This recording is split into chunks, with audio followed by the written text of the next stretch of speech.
He changed the name to drop down.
Good evening. Hello, everyone. Welcome to another edition of the Proper Football Live Show. And this week we've got the usual suspects, Simon and Callaghan, and another special guest on tonight called Aidan. And we'll bring Aidan on in a second. But how you doing, boys? How you doing, Simon? You recovered from last? Yeah, it's been all right. Yeah, pretty quiet week. Nothing special happened. You know what I mean? We'll come on to Rovers in a minute. Yeah, fantastic 7-0, fantastic performance. Best bit of match fixing I've ever seen. No, I'm only joking. Don't go there. No, how are you, Nigel? Yeah, I'm fine, mate. Good week of football. Been watching it all and doing a bit of work at home. Right, yeah, it's been a lot of football on this week. And hello, Aidan. How you doing, mate? I'm all good. How are you? I'm very well, mate. Thanks for coming on. No problem. Thanks for having me. You're welcome. So, Aidan, you're a Forest fan, but Indeed. We'll get onto that a bit later. But more importantly, you're the man behind Men Utd Football Club. Is that correct? I am indeed. Yeah, I'm the founder. The founder. So, do you want to tell us a little bit about this, the team, and what it's about? Yes. So basically, it's a charity football team based in Nottingham. We founded back in 2020. Basically, we're a charity football team that helps put dads from in and around the Nottingham area who unfortunately have to endure the tragedy of losing a child. Right. So, and yourself, unfortunately, you lost a child yourself, didn't you, a couple of years ago? Yeah, I lost my son back in 2018 on Boxing Day. Obviously, it wasn't until 2020 that I set Men Utd up. It wasn't until then I'd met the other dad when I was visiting my son's grave up at Wilford Hill where he's buried. He kind of came, to be fair, it was actually, I take the credit for it myself. Well, I don't take the credit for it. I'm not egotistical in any way. But it was actually his idea. We met up and exchanged numbers, carried on chatting. And then he turned around to me and said, I wanted to sort of set my own team up. So I thought, okay, then. So we met up in our, obviously, city centre, had a few drinks, had a bit of a chat, and kind of just got the ball rolling from there, really. So the idea is to get, unfortunately, got men like yourself, or dads who've gone through the tragic, like losing a son or a daughter, and to get a team together so you can obviously get together, talk about the horrible times you're going through and stuff, and support each other. Is that sort of the basis behind it, and raising money for a charity as well? Yes. So so we try and get together every Sunday to just have a little kickabout and kind of step away from the struggles of everyday life, work and obviously mental health. That's obviously a massive part of it. And yeah, like you say, we try and get a charity event in every year. Obviously, we've got one coming up this Sunday, and whatever money we raise, goes to the child bereavement team at Queen's. Oh, that's fantastic. That's a brilliant way to sort of give something back and also help each other out as well. And there's a picture. That's your match on Sunday, isn't it? At Carlton Town, they're friends of ours. Yep, that's the one. So you're playing against Transport, Nottingham City Transport, yes, bus company. Right.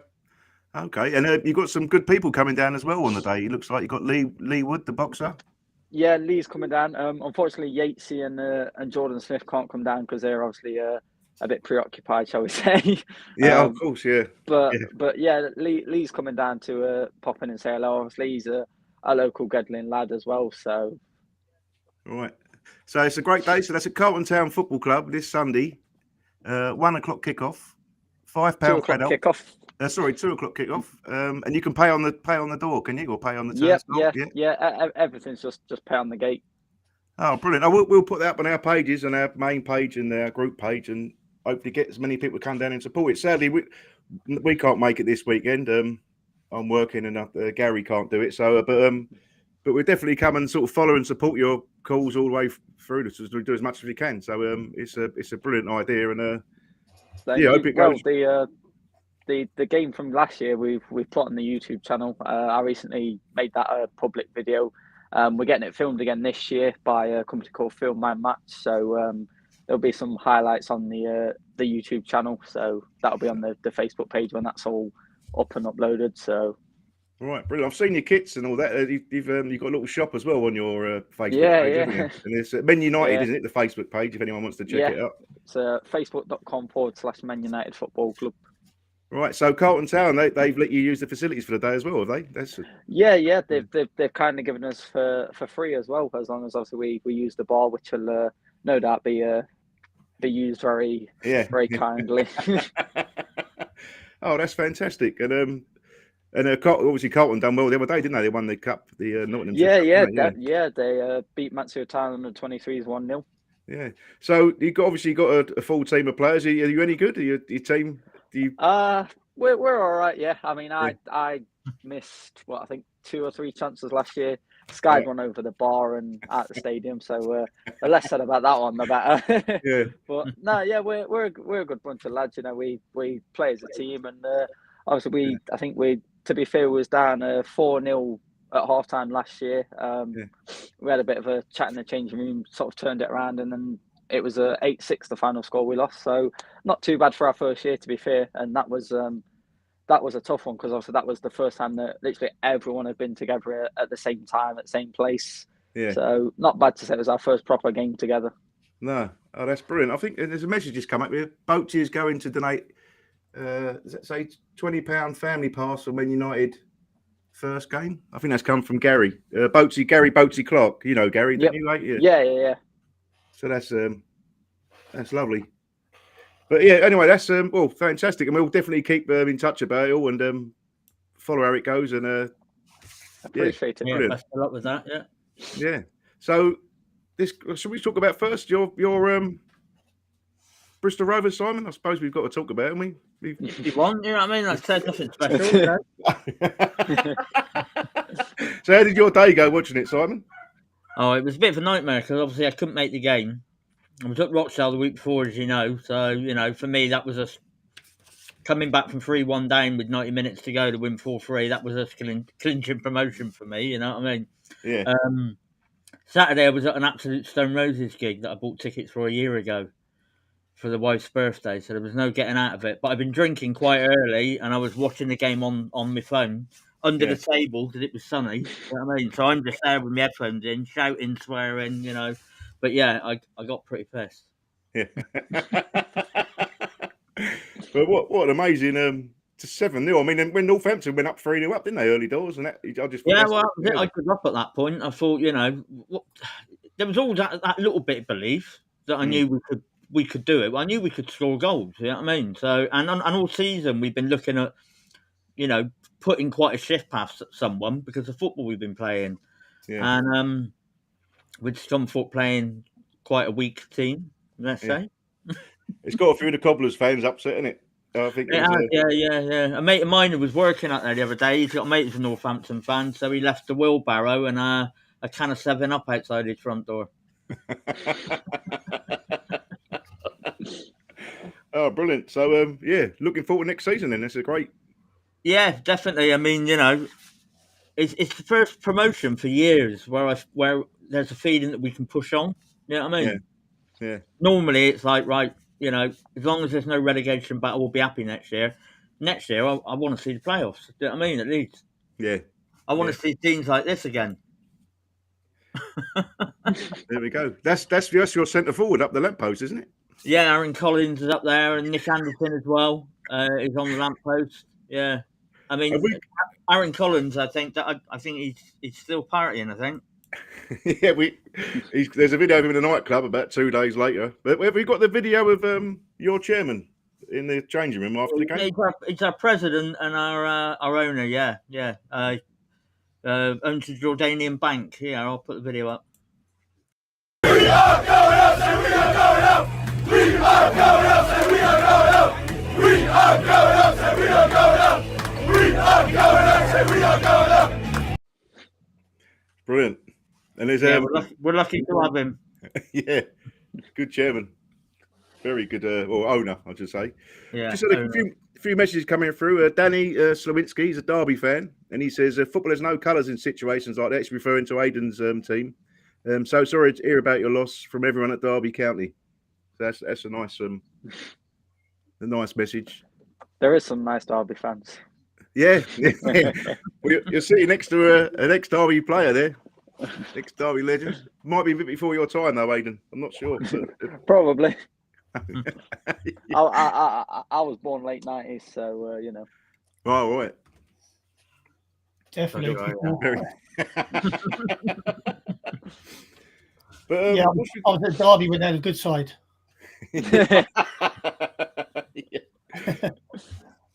Right, let's go on to the.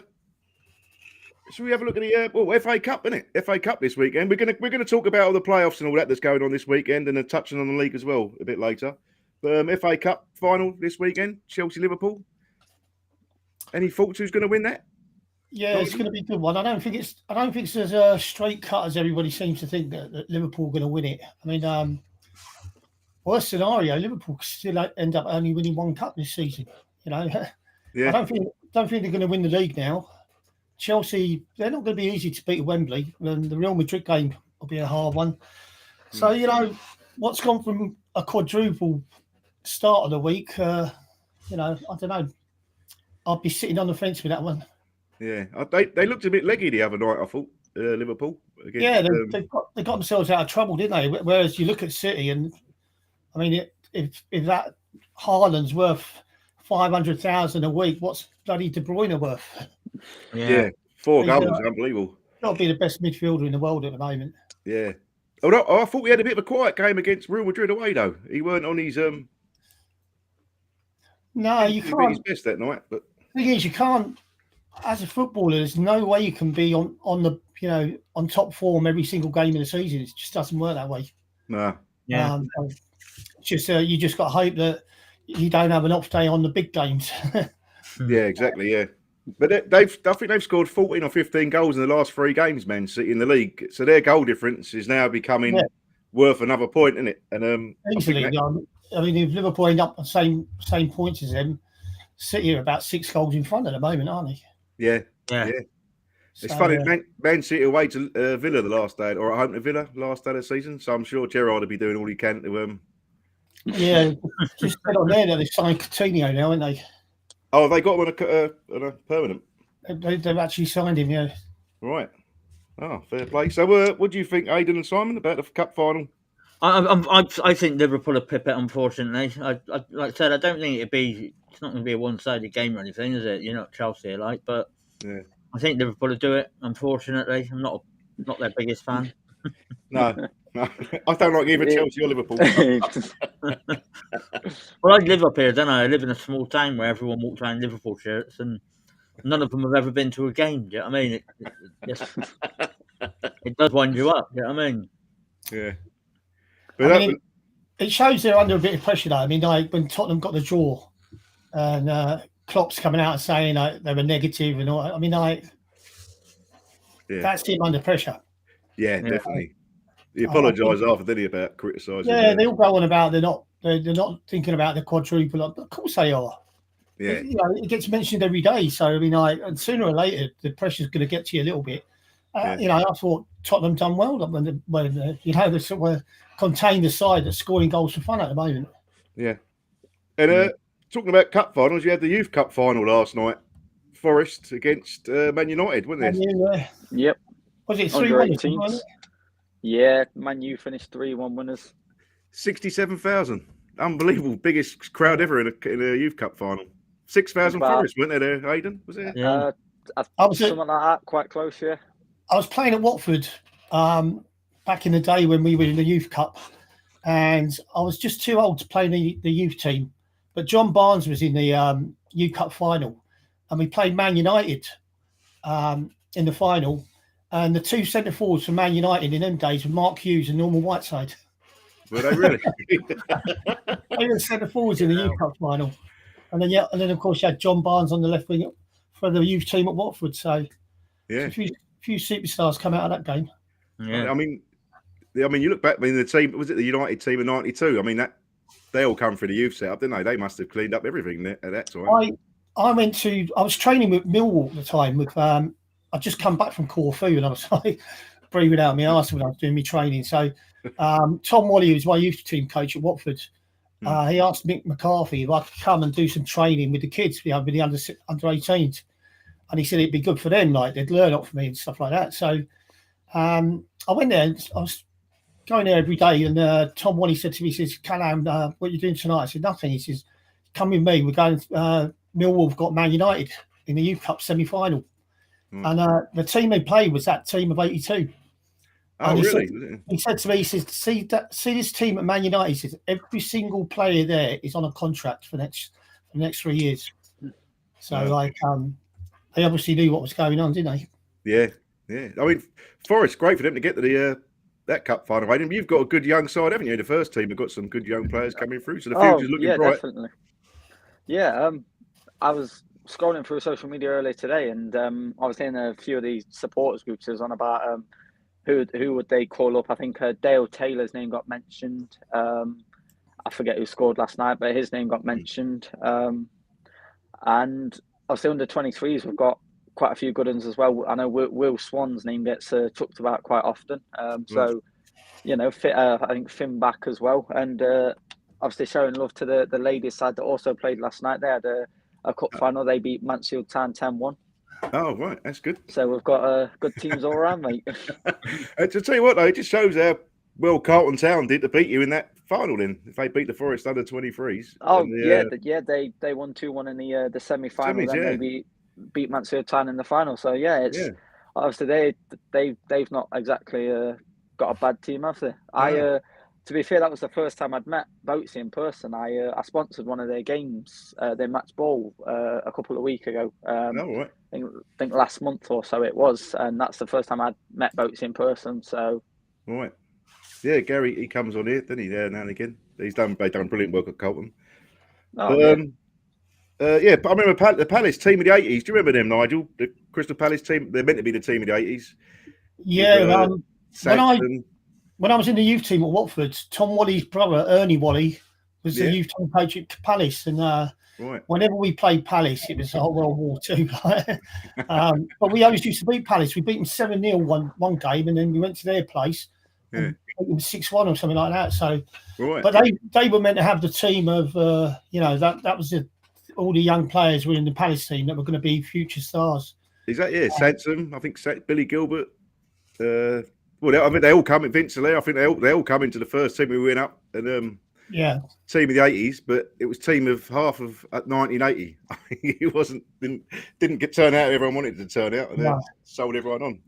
But under 18s football is that's a brilliant 70,000 is amazing. Isn't it? Thing of their memory for the rest of their lives. That'll be. And right, should we talk about the playoffs? Now we've got Forest against Sheffield United and Huddersfield against Luton, which I think is tomorrow night, isn't it? So you'll be supporting Huddersfield and Sheffield United, Nigel, won't you? Yeah. It's pretty hard to pick. I think Forest are the best of the bunch out of them, but it's a lottery, isn't it? How do you feel about it, Aidan? I tell you what, Forest would not have wanted Sheffield United. They'd have took the other two, Huddersfield and Luton. That's a tough one, that is. Got some good experienced players at United, haven't they? Yeah, I know Forest are flying, but it's whoever turns up in these playoffs, isn't it? Yeah. Well, it's the look of the draw. But to be honest, I think I would have preferred Sheffield United over Luton and Huddersfield. Really? Yeah. Ideal scenario for me is beat Sheffield United, Luton in the final, and smash them. Get a bit of revenge. That's it. That's the ideal scenario. But whether that pans out, we'll obviously have to find out. But they beat you, didn't they, recently? At yeah, 1-0. Yeah, 1-0 at their ground, just like Bournemouth did. Yeah.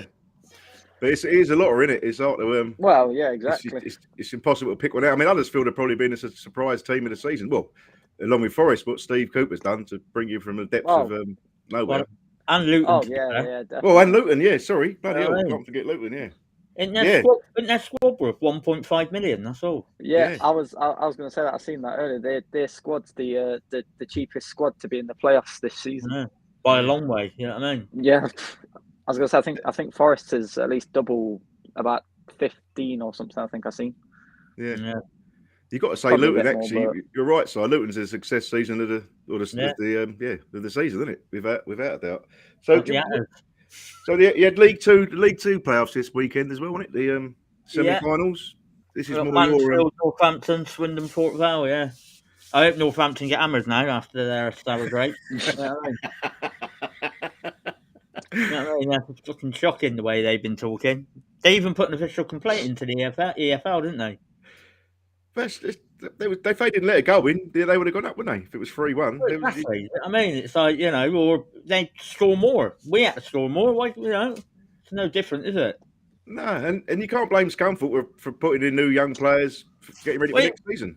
It was almost, I think there was 3 changes from the game they played the week before when they drew 1 all the way to Hartlepool. So, it is what it is. But it's impossible to pick anyone out of them for, isn't it, really? They've all. I mean, I do think Mansfield will do Northampton and Swindon, Port Vale. You can't really guess out of them two. Do you know what I mean? But no. I'd like to see Port Vale do it for Darryl Clark. Do you know what I mean? He's still a legend at our place, so he's had our time, hasn't he? So yeah. And also the League One League One final, and it is Sunderland against Wickham. Yeah. That's when decided, but that was a massive crowd. So Sunderland against Sheffield Wednesday. I mean, that's like a Premier League, should be a Premier League game, shouldn't it? I think it was 70-odd thousand aggregate over both games. But, 2 big clubs. Yeah. We've got Spurs Arsenal tonight. That's on at 8 o'clock, I believe. That's a massive game, isn't it? Obviously, for more reasons than one. But by the way, I've got to say this. I mean, Watford's appointment of the next manager. Come on, what's going on down there? I honestly think he'll do all right there. I mean, I'm going to get the fans back on the side. Forest Green manager. Yeah. I mean, sorry, I know he's done well. He's done well in the league he's been in, but I think there's a gap a mile wide between the Championship and the next 2 divisions down. I think seeing what the fella's like, though, I can just imagine that. I can imagine the fans are going to like him, though. Do you know what I mean? He's one of those. He's a likeable fella. I mean, if you're losing games, it's not going to make any difference, is it? But he's not very likeable with Dale Vince, is he? You got Sean Dyche that's available at the moment. Come on. Yeah. I mean, is it the same guys who sacked Sean Dyche originally, is it, or is it different people at Watford? Yeah, of course he's. Yeah. He would be the ideal candidate. I don't know what I've never even heard of this guy. When they announced it on Sky Sports, I've never even heard of the guy. No, I ain't. No. I mean, there's a lot of disgruntled Watford fans at the moment, all right? And I don't think that management appointment's going to make them any happier, to be honest. No. A massive step up, isn't it, for him? Yeah, it's like they were a Premiership side last year, and they're putting a guy that's been in charge of a League Two side. Good, and they're a village team. They're from a village called Nelsworth. 6,000 people there. That's all. Yeah. I think their biggest away support of the season was 2,600. 260. Sorry, not 2,000. Wow. 260. Biggest away support all season. Yeah, more Yates is by North Blackpool. Exactly. Yeah. But no, speaking as a player, Nigel, how would you feel about someone coming in you've never heard of as a player, or would you like? Because you need to gain the respect of the players, don't you? Yeah, I'd just be wondering what he could actually teach me that I didn't already know. Yeah, that's the thing. I don't. If you're a player that's been playing in the Premier League and you've been playing at high standards, and then you might get a manager comes in like him and starts putting ideas that he wants to put onto the pitch, and you're not agreeing with it. And it's natural to think that the player's thinking, well, I've got more experience in this league and the Premier League than that guy has. So I don't know. It's all going to matter on the first few games of the season, isn't it? So, if he gets up to a bad 6 games, no good. I think the fans are wanting back, and I imagine the Pozos or whatever they call us get rid of him anyway. But Gary Harris just said he's only coming for the burgers. Yeah. Cheap burgers, isn't it? You know what I mean? And it is the cheap option, isn't it? He's got that as well. yeah, I mean, I honestly, with all the unrest and fans not happy with the guy that's signing the players and other aspects of the club, you'd think they'd be trying to bring in someone that would inspire the fans to think. Yeah, Sean Dyche is the obvious. I mean, even if they sacked him, they'd eat a bit of humble pie and bring him back. He's done a great job at Burnley. Yeah. And I think it'd be good for Watford, So whether he'd want to go back to Watford after the way they treated him, it's another matter. But he's definitely there and available, isn't he? Yeah. And you were saying that Joey Barton, he's been linked with Burnley, isn't he? The Burnley job, yeah, he's the main favourite for the job, yeah. I don't think he'll go. Again, that's a massive step up for a Premier League game. I don't think, and like we spoke about, his court case hanging over him. I don't think anyone would touch him at the minute. Court case in June. He's just pulled off an amazing season with Rovers. Had the backing of the owner. Do you know what I mean? Yeah. Even when he offered to walk out of the job back in January, the owner stuck with him. So I can't see him go it. But so, Aidan, when Steve Cooper came to Forest, how did the fans sort of feel like that at first? I mean, obviously, we'd lost the first 8 games, so it couldn't have been any worse, really. But no, I think he done well at Swansea, didn't he? But yeah, it took him to the playoffs, I think, 2 seasons in a row or twice at least. So obviously there was a bit of optimism there. I mean, I don't think anyone thought that we'd get as high a finish as we did. Me being one of them, to be fair. But no, it's great the buzz that he's created. I think he's brought the club back together. Yeah, there's the proper club feel now. When you go down, it's not just it's a proper family feel kind of thing. You can see him interacting with the fans where he goes up and punches the air, and he's got that. The connection is brilliant. Oh yeah, definitely. I think that's what's been needed as well, because when I've been to games in the past, and obviously we've had like Lamucci in charge and Hugh, and it's been, it's just been, everyone sort of sat there. Then, but obviously with Cooper coming in and recreating that connection, it's been great. Obviously all the fans are getting behind the players. Obviously when they was going down to Bournemouth, there was a couple hundred, maybe 1,000, waving them off and as they're going on the coach. And I don't think I've heard of that being done before. So it just shows you what a turnaround he's done to the club and the fans. Yeah. Was he involved in the under-21s or something? At national level with England, was it? Before no idea. No, because I know. Well, my team Palace were looking at him before we got Vieira. He was like one of the main targets. So I mean, he's obviously well respected in the football circle. And he's proved the point this season, hasn't he? He's been brilliant cup run as well. You've had, haven't you? So beating 2 Premier League teams and Liverpool only just snatching one against us. So if we get promoted this season, I don't see us struggling next season. That might be me being big headed, but I just like to think it's optimism, really. Yeah. Oh, sorry, I've got my daughter's trying to. Oh, she's showing me a picture of the burnt pizza. Sorry. Got a message up there saying Duxbury's a James Hunt. That's Gary. Oh, there we go. Gary Boaty's just said the under-17s won the World Cup under Cooper. So the England team. So he's got a good pedigree, obviously. Oh yeah. Right, there's a couple other games on tonight as well. I believe we've got Kidderminster against Boston. There's a quarter-final playoff in the Northern League, National League North. And because it's like the top 7, isn't it, to go in the playoffs? So I think the top 1 goes up, then it's the next 6 or 7 down. So it's a big game there. We had York City played Chorley last night. I think we got a picture of that. That was a playoff game, a quarter-final game in the National League North. No, you haven't sent me a picture of that, Dan. And was it the last one I sent you? Wasn't it on there? But they had over 6,000. It was the biggest crowd for 15 years. Oh, there we go. Yeah, York City, they got a brand new ground opened about a year ago. I forget the name of it now, but what was their old ground called? Bootham Crescent. That's it. Yeah, so they got this new ground. It holds about 8,500, but 6,400 is the biggest in that tier of football ever, I think. So they look like they're on the up. It looks very impressive ground and all, doesn't it? Yeah. But they're through now. They're going to play against who have they got in the semi-final now? Brackley Town. And the winner of Kidderminster of Boston will play FC Fylde or Fiddle. I don't know how you pronounce that. Fylde, yeah. Fylde. And the winners of that then go up to the National League. So, good luck with all them teams tonight. There's another game as well tonight. Simon Lawrence, who's been on the show, Chippenham Town commercial director, I think he is.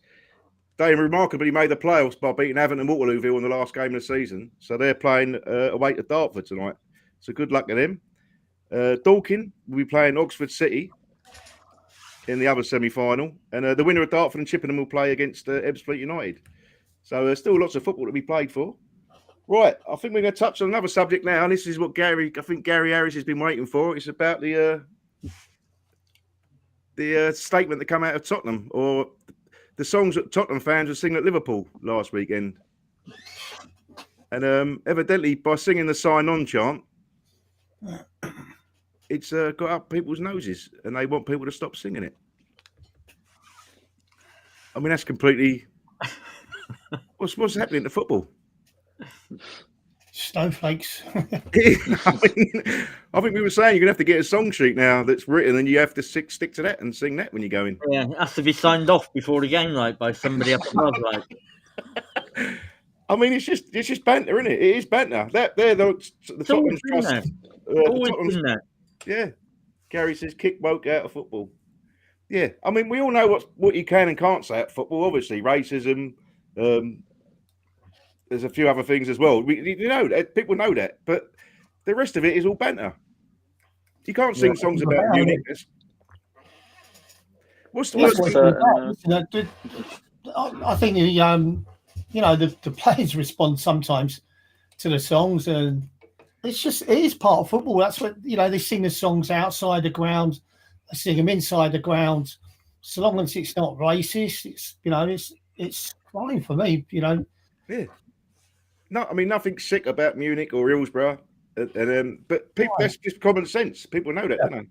What's the worst thing that's ever been sung to you on a out the stands, Nigel? Have you ever had any bad? Oh no, I've been lucky enough. When I was at Watford and Derby, the support was really good. It's just like I said, my time when I was at Aston Villa, and I wasn't in the side, and you haven't got to the matches, and you're sitting in the stand, and Villa fans are actually abusing me, calling me everything under the sun, So that doesn't give anybody the right to say that to someone.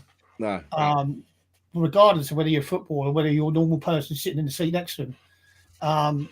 That's unacceptable for me. You pay your money. Like I've always said, talking about personal abuse, isn't it? It's different. Yeah, you can criticise the player for his performance, criticise the team for the performance, but when you start overstepping the mark and getting abusive and personal, that's when it goes out. So I think like some of the songs have been a little bit touchy. When players have been in the papers for scandals and stuff like that. But generally, it's just part of the banter of a football match, isn't it? Yeah, I mean, David Pleat got some stick, didn't he, years ago with the curb calling incident? That was it's banter. I mean, it's not nice for David Pleat. I suppose it's like anything when you have a chat with anyone or go on social media. There is a line, but some people are more offended than others, aren't they? But there's.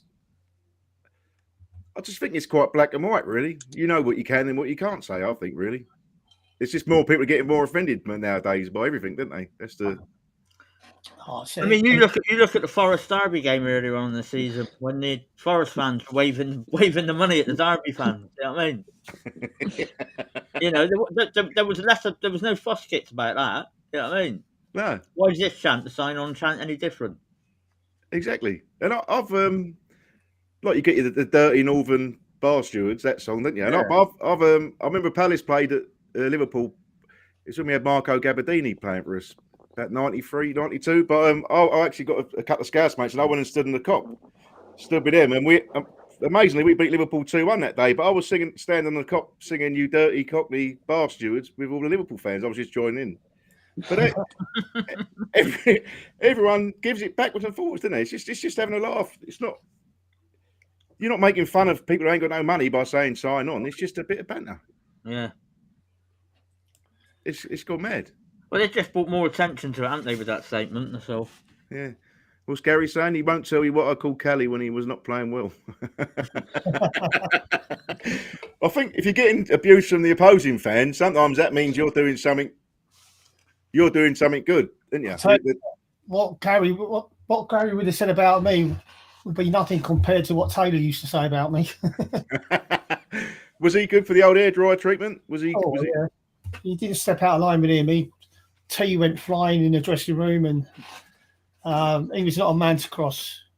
Really, and he would pull you up in front of everybody, would he? He wouldn't. Yeah, I don't think he'd. I don't think he'd survive in this day and age as a manager, because the players you've got coming through, they're like little babies. You can't shout at them. You can't do nothing.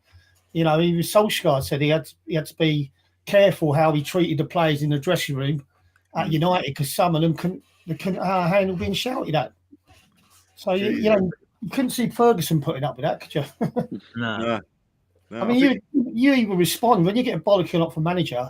You either sink and you're out of the equation, or you respond to it. And your answer is, "I'll show you, that you was wrong about me," and you respond to it. But nowadays, I don't think they can do that. This players are being brought up a totally different way through the youth team and everything else than they used to.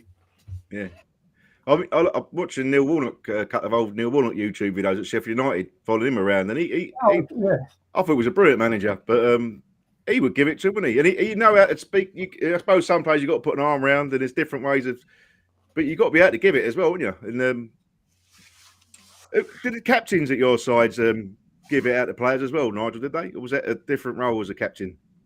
No, the captains, well, I played under John Gregory at Derby. I played under Pat Rice at Watford, Les Taylor, Will Foster.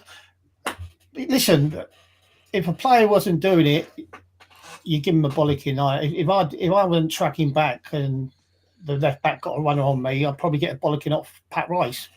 Yeah. But you take it on the chin and you respond to it. You don't go under. And I think Watford collapsed this year. And I was listening to Ben Foster after the match. I heard that. He was pretty damning on some of the players, like that aren't putting it in down there and have given up the fight too early. So there's obviously unrest at the club, and there's certain players that are just picking up the wages. And like I said to you before, with the agents about, when Watford were down the bottom and they're looking like they're going to go down, the agents have probably done a deal for him to go to another club already. So they're saying, "Don't worry if you go down. I've got you signed up with this club." So you don't know how much of that's affecting the way players are, at these big clubs. Yeah. And they're millionaires already, aren't they? They're not going to worry about. Of course they are. 30 grand a week. Yeah. Even on 30 grand a week. I mean, he's on 400,000 at Man City. So that's unbelievable. It's unreal, isn't it? That. Unbelievable. So who's the manager of your Men United team, Aidan? Are you a player manager? Yeah. So this year, last year we didn't really have anyone sort of managing. This year, sort of the goalie that started last year, he's sort of taken over that role this year because he got injured and he's still not quite fit enough. So he sort of I've allowed him to sort of do that role because he said he still wanted to be involved. So I says, well, if you want to take up the sort of manager / coach role, then feel free, because at the end of the day, I'm not going to kick him out. Obviously, he lost his daughter, so it's only right to keep him within the team, really. So yeah. So he picks the team then, does he? Makes the decisions and the. Nah, that's still me. So you are the. He's saying on Sky Sports, Villa have signed Coutinho, so Barcelona lost Coutinho, but on the plus side, they've just signed Lewandowski. Have they? So it's not a bad replacement, is it? No. How much they signed him for? Where's the one up as well? I don't know. They just say they've agreed a deal. Tottenham are 1-0 up. Oh. Yeah. They've agreed a deal for Lewandowski, is it? Yeah. So that'll be a good signing for Barcelona. He's prolific, isn't he? He claimed penalty on 22 minutes. Ah, right. I do fancy Tottenham tonight, I must admit. I think this is the worst top six, well, other than Liverpool, Man City. I think the next 4 or 5 below. I think they're not that great. I don't think Arsenal are that great at all. I just think it's quite a poor. I think it's not the standard's not amazing. I don't think Chelsea. Right, they're obviously quite good, but I don't know what you guys think. I think Chelsea. I think Chelsea will do a lot better next year. Yeah. I mean, Mason Mount's starting to become one of the best players in the league at the moment. He's starting to hit form, and he's only going to get better.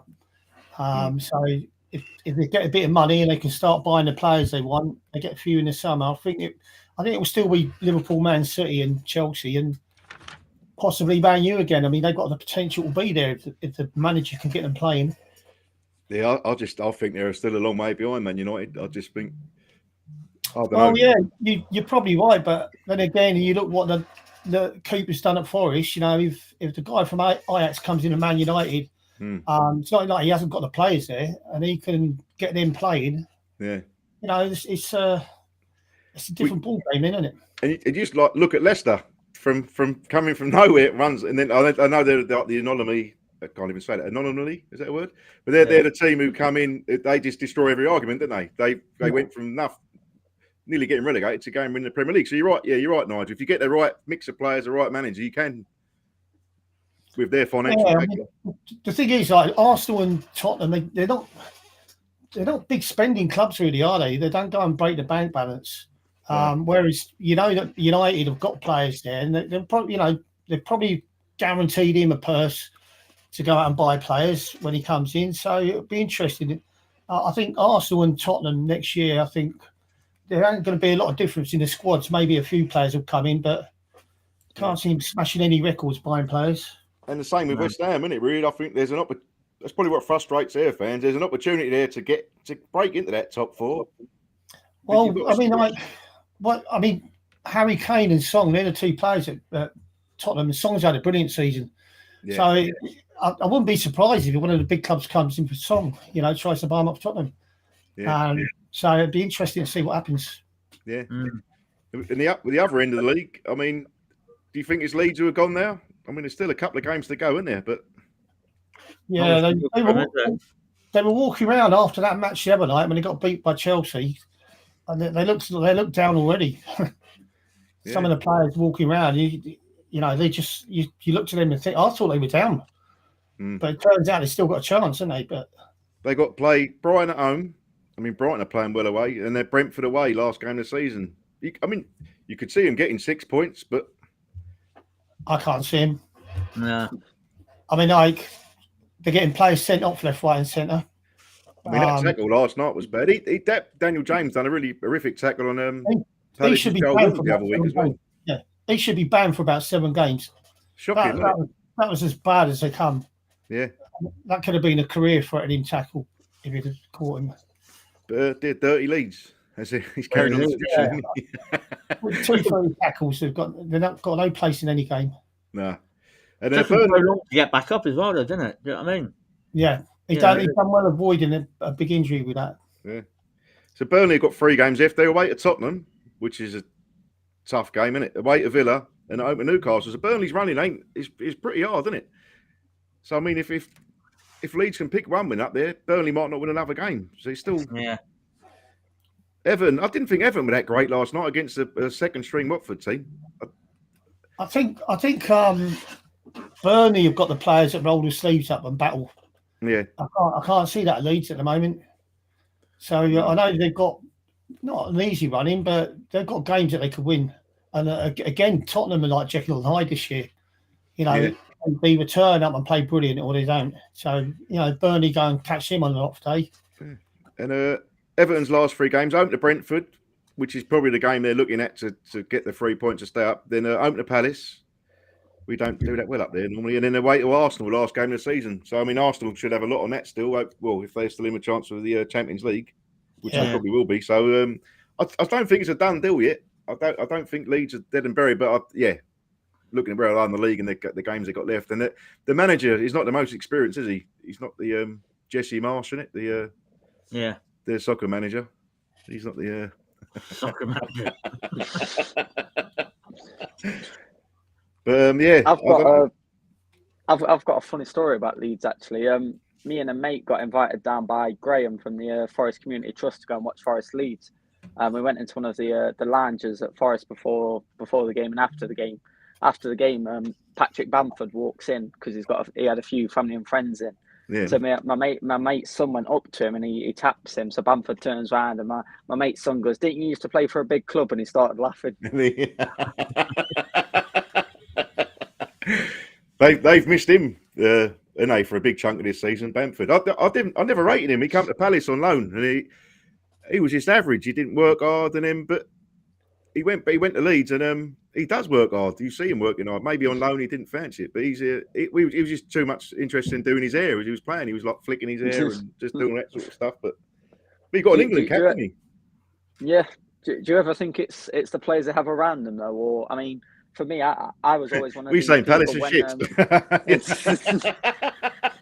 Well,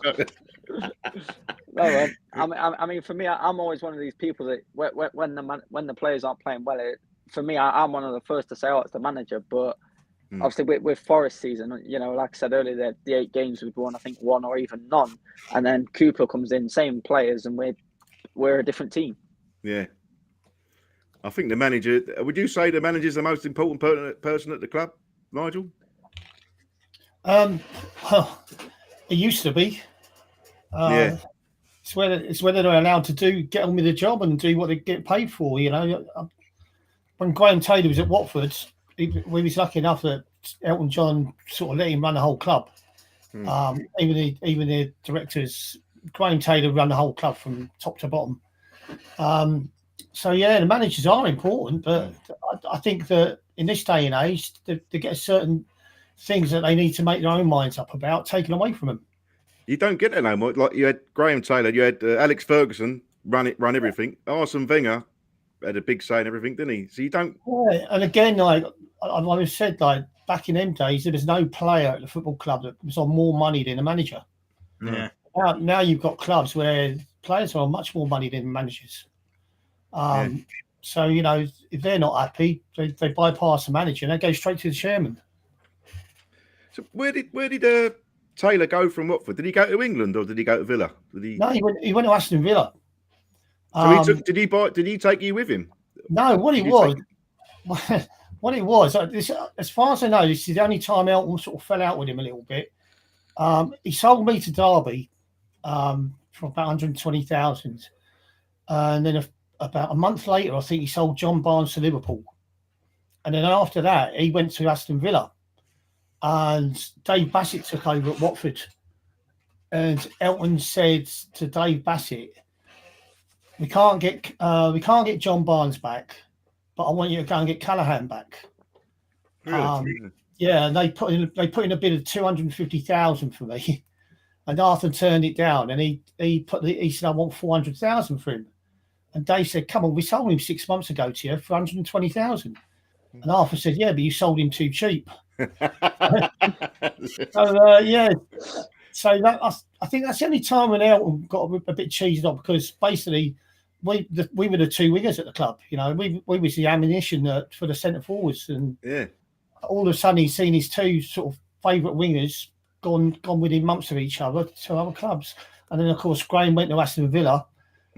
And he bought me from Derby while he was at Villa. Oh, right. That's really cool. So, I mean, real favour there. So, Watford, did you and Barnes switch wings every now and again? Was that a thing back then, like wingers switching sides, or? Not really, no. I mean, sometimes if I'm taking the corner on the left-hand side, trying to be on the right-hand side, and then when the time's right, we just switched over again. Right. But when Arthur bought me to Derby, he said to me, I've got Gary Micklewhite on the right wing. He said, so I want you to play on the left wing. He said, I know you're right-footed and you've played all your career on the right wing, but he says, I believe you can do a job like John Robertson done at Forest, where he comes in off the left inside. And so he was confident in me, so I took the chance and played on the left wing at Derby, which one good thing about that was I didn't have to face Stuart Pearce every week. Could you play? Could you play with both feet, Nigel? Could you? What, Stuart Pearce? No, could you play with both feet? Yeah, I've got to admit when I put a couple of crosses over the bar with my left foot, and I could hear people going, "How much do we pay for him?" But no, obviously, like the more you play on the left, the more you use your left foot, and you get better. I was comfortable on both feet by the end of the season, and I was getting better with my left foot. But played at Villa with Gordon Cowans, and he's probably the most naturally two-footed player I've ever seen or played with. You know, he can pick the ball with both feet. But yeah, it's definitely helps your game if you can play with both feet. Look at De Bruyne yesterday. Yeah. Well, you'd mentioned a song from Tottenham. I heard a stat the other day. He's got the most goals from his weaker foot this season out of any other player. 12 goals, I think, with his weaker foot. So I think they practice that much now, though. They don't really sort of have a weaker foot, do they? No. Probably one's better than the other. I had 2 shit feet. That was my problem. I was a goalkeeper as a kid. Wasn't very good at that either. What position do you play, Aidan? I can play anywhere really. Last year I played up front. This year I've stuck myself up front again. You're the manager, aren't you? Exactly, mate. I can put myself where I like. To be fair, when I used to play Sunday as a kid, I used to be in defence. Weren't really too good, to be fair. Had one game where I got put in midfield and had the best game I'd ever had. So I'd probably say more midfield than anything. I mean, I've got a bit of pace behind me, so either wing would probably suit me as well. But I'll probably switch about this year. To be fair, might start up front, drop back into midfield, and have a stint there. So we'll see how the game pans out. Yeah, great. And I mean, I don't know about you, Nigel, but when you were younger, Ajax were well known for all players playing every single position, weren't they? All their youth players, you learn every position on the field. I don't know if that was something when you're in training you had as a youngster growing up, or no, we didn't do that. We played in the position we was best at. And the one thing we did do at Watford is we trained and practiced. And I mean, Graham Taylor called a meeting before the pre-season started and just said, all of you with girlfriends, wives, kids, don't expect to get any afternoon off apart from Friday. She says, don't make plans to go shopping or anything like that because you're training morning and afternoon. And that's all we've done in the afternoons. We worked on our crossing, our finishing, and we trained hard. And we got better for it. Yeah. They never really played us in different positions. Only maybe if there was an injury and they could bring someone into your position and they thought you could handle the other place, then they do it. But basically, we just stuck to what we was good at. Rigid team, yeah. So you all know what you're doing. I mean, some of them utility players used to get. I mean, you could say it was like James Milner. He's like probably a prime example of someone who can play many positions. They're so valuable to the team, and he's been an unbelievable player, hasn't he? Yeah. I mean, you've sort of your wing backs now are like full backs come wingers now, aren't they? So they're sort of used to defending and attacking and crossing. So the game's changed quite a bit since when I played. Was you a winger? Did you start out as a winger as a kid, or was it something you just found yourself? I got into the district side when I was at primary school, but I got into the side a year above me. Yeah. But they played me at left back for some reason. So I started off for left back, but as I got as I played for my school and my county, I was playing central midfield. Then when I signed for Watford, because of my size, they stuck me out on the wing. And it turned out to be a blessing in disguise, really. But so that's how I ended up on the right wing, because I had strong legs when I signed for Watford as an apprentice, but my upper body was like a sparrow. So I think central midfield in them days, I'd have got pushed over. Yeah. So, coach, who was the best coach you ever played under? Well, not manager, but a coach. I enjoyed it with Dave Sexton in the under-21s. I mean, I put on some good sessions. Taylor was probably the manager that he can make you a better player. like he worked with, like I said, we worked afternoons on improving what you're not good at. So as a coach, I think he was probably one of the best at getting players to a different level. But as a man management, Arthur Cox was brilliant. I love playing for Arthur at Derby. And he just knew how to keep the players right for the Saturday. Everything went towards Saturday. He knew what players he could kick up the arse. He knew what players he needed to put an arm around. And you know, you could knock on his door and he'd invite you in for a cup of coffee and a sandwich, and he'd talk to you for hours. Whereas with Taylor, it's like you sort of like you knocked on the door and then run away. Really, it's funny. You don't from an outside. I never really sort of saw him as like that. But it's just like he was just overpowering it. What he said was right and what you said was wrong. So even if you thought you was right, you're still going to be wrong. You know, if you went in and said, "Gaffer, why am I not inside this week?" And he would say, "Well, see that team list on the notice board from 1 to 11. You're not on it. That's why you're not in the side." So yeah, you didn't have much comeback on that really. But you sounds like you've always got a load of respect for him. To see what happened to him with the England side, that must have been pretty horrible to see the abuse he got in the press and the documentary that came out that didn't do him any favours, did it? Well, yeah, it was. Listen, it's not nice for any of that, but he needs to. I wanted him to understand that's what I went through at Villa. And then he never protected me at Villa. He could have done a lot more to help me at Villa. Right, yeah. So when he come out with that, I was just thinking to myself, well, now you know where I came from. Yeah. And it's not nice. You know, my mum and dad were coming to the games and hearing me get called every name under the sun. Yeah. And his answer was, well, if your mum and dad can't handle that, tell them not to come to the game. Oh, bloody hell. So yeah. It works both ways, you know. Like I said, I have got a lot of respect for Graham Taylor. He was a great bloke. Great manager, but I think he could have helped me a lot more at Villa than he did. Yeah. And he didn't deserve what he got for England. But again, I'll go back to it. All right, he's managing players at Watford, and then he goes into the England job, and all of a sudden he's got superstars. Yeah. Liverpool, Man United, and they probably don't want to listen to what he's saying. His style of people then might not be the style they're used to playing. So yeah, so it didn't go well for him, did it? And I don't think he was the best. I mean, the players in that team, he weren't the best crop of players back then. I don't know if I remember rightly. I think he hung himself when he took Gary Lineker off. Yeah. You know, it's again that's why I'm going back to this manager that Watford had just signed. I mean, are the players going to have enough respect for him when he comes, knowing that he's not even been at the level that they've been playing at? Yeah. He's got to make a massive impression the first week coming through that door, and that's so important the first few weeks. And yeah, he's got to get in the dressing room straight away, more or less. By the way, Ben Foster was talking. He's got a lot of work to do. Yeah, sounds like they need a massive clear out of players and just start again. I mean, Gary Harris he had a post on Facebook earlier, and he was saying nothing else has worked really, so maybe give him a chance, but you can't keep chopping and changing. So the problem lies with the people who run the club, not the people they're appointing. It's the people who run it, isn't it? Yeah. But right, what's the latest score? I think we're trying to wrap up the show. 2-0.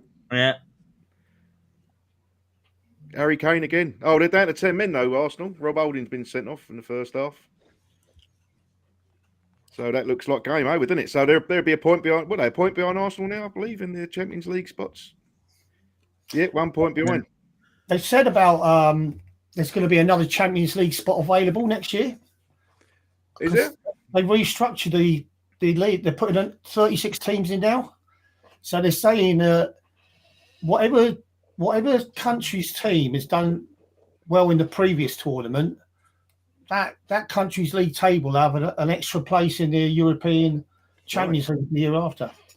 So, like, because Liverpool were in the final against Real Madrid, it would probably be an extra team from the Spanish league and an extra team from the Premier League. Right, so that opens it right up, locks down the Europa League and the Conference League, doesn't it? I reckon Palace might be able to scrape in a Conference League position. Right, I think we're coming up to full time, aren't we, Simon? Is it 8:30? Yeah, whistle's gone.